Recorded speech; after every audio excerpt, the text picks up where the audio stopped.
Hey guys, so let's discuss Monday Night Raw. This was the go home Raw for the Royal Rumble. One of my favorite pay per views, honestly.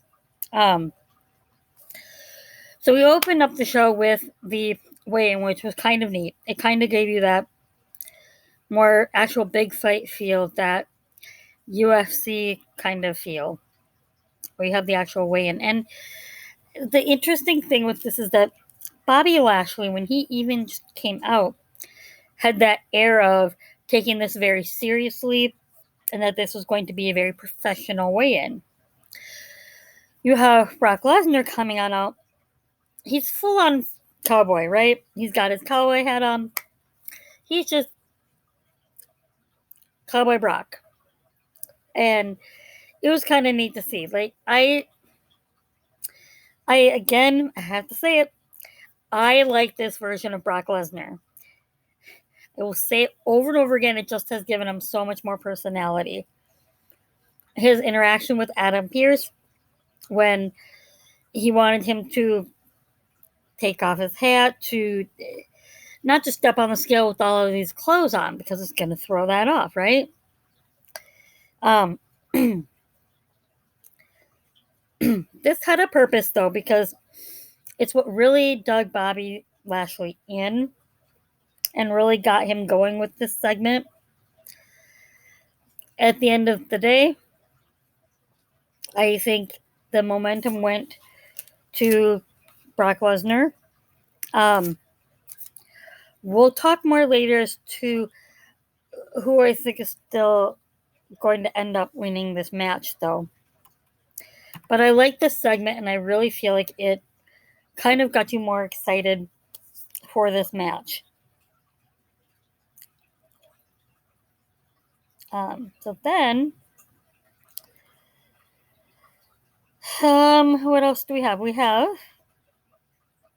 Bianca Belair taking on Queen Zelina. Now, uh, Carmella was not in this match, and there's a reason, and we'll get to that later.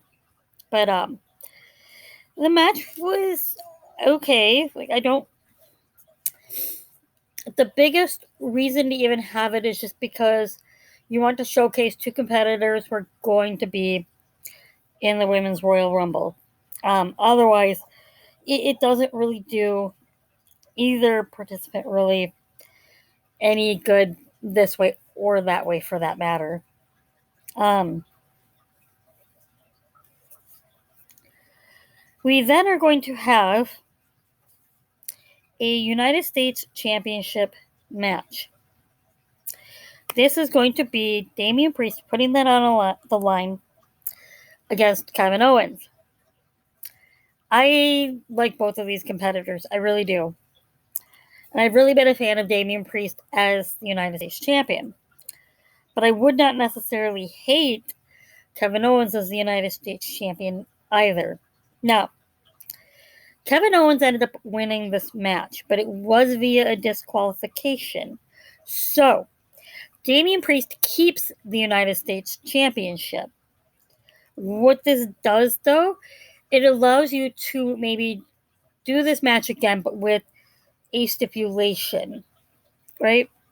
Now, because Damien kind of let that Damien out inside of him, that usually is when he kind of loses control, and when you see these disqualification finishes. Um, we then had, and this is why Carmella was not out with Queen Zelina, we had a tag team match, a 6-woman tag team match with Rhea Ripley, Dana Brooke, and Liv Morgan taking on Carmella, Tamina, and Nikki ASH.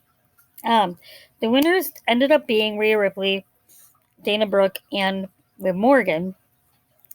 Again, what this does is it is getting your women on TV.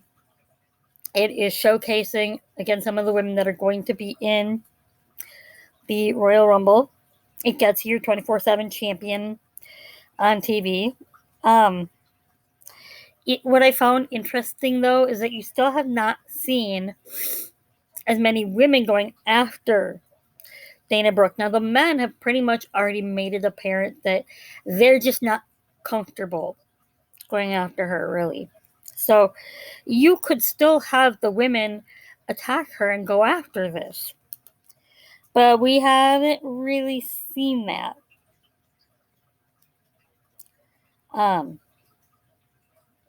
We then have, they showcase what happened between RK Bro and the Alpha Academy last week.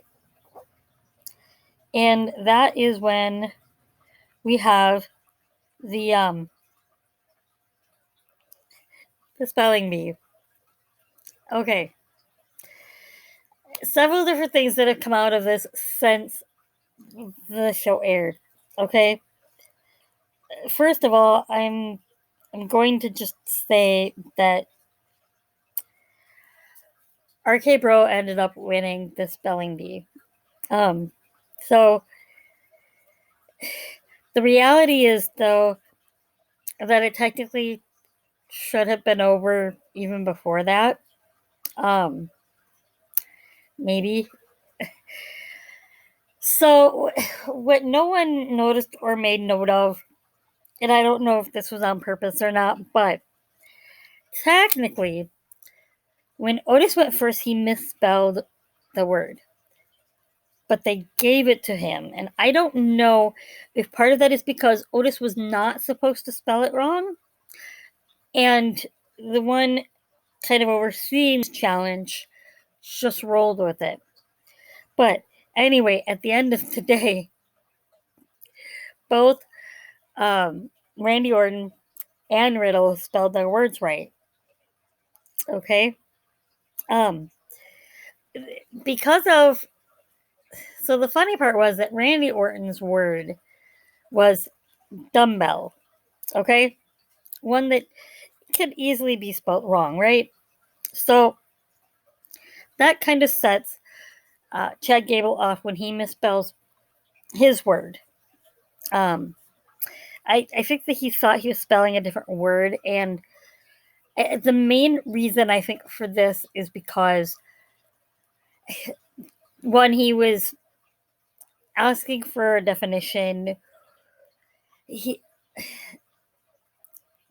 was mainly just using that as an attempt to sound superior, and it ended up backfiring on him. But that was really kind of what set this off, and it's going to move this storyline forward. I don't really know where they're going with it specifically, but at any rate, this is Chad Gable off, and with that, we end up getting Randy Orton versus Chad Gable, with Randy Orton coming up with the win, I do believe. Yeah.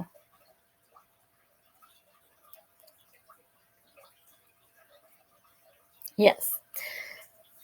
Randy did end up picking up that victory. And I don't know if this is leading toward a rematch to give the Alpha Academy something to do before they set up another tag match. If they do, if RK Bro does get a rematch, I just don't know if I feel like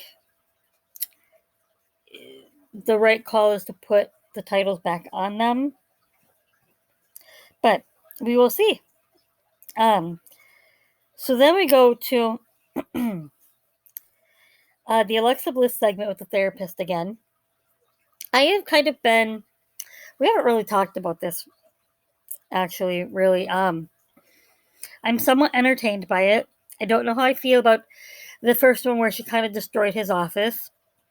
And the second one, he kind of called off the session somewhat early because he saw where it was going. I'm just kind of ducked out of it. This one was a little bit better.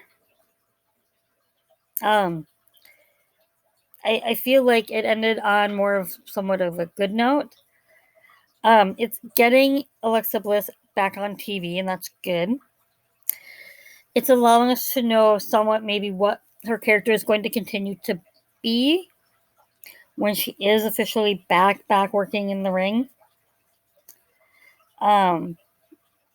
We then have AJ Styles and Austin Theory.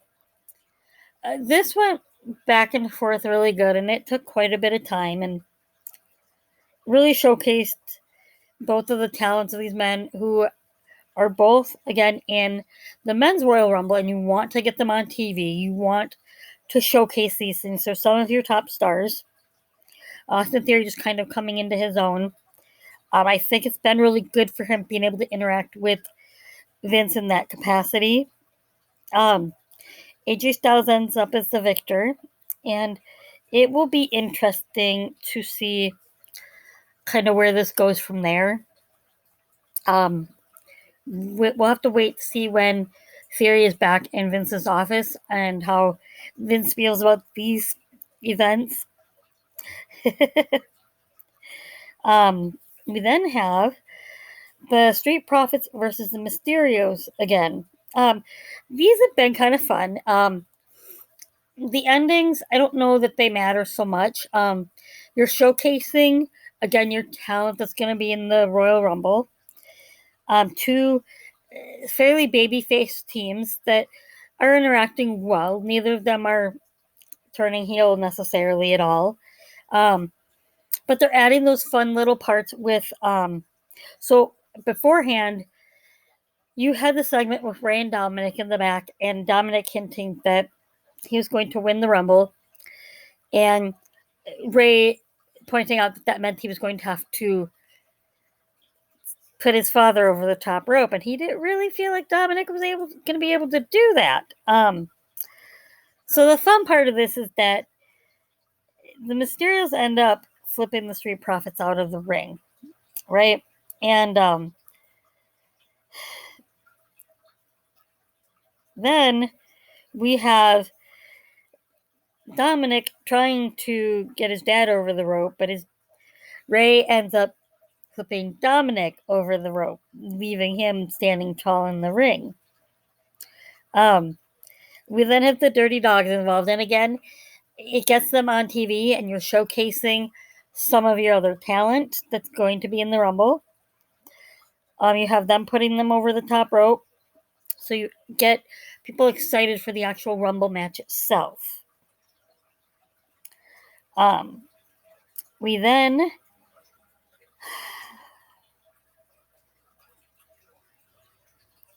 what else do we have? So they go over... okay.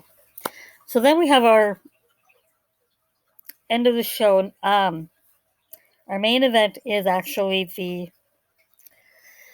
birthday celebration for Maryse. They had several gifts and whatnot in the ring, and I was actually pretty sure that the one of them was going to be Beth or Edge, or have them play in there somewhere, and they tricked us. No. Beth and Edge actually came out. They came up the entrance ramp, that kind of thing. At the end of the day, they ended up essentially ruining Maryse's birthday celebration.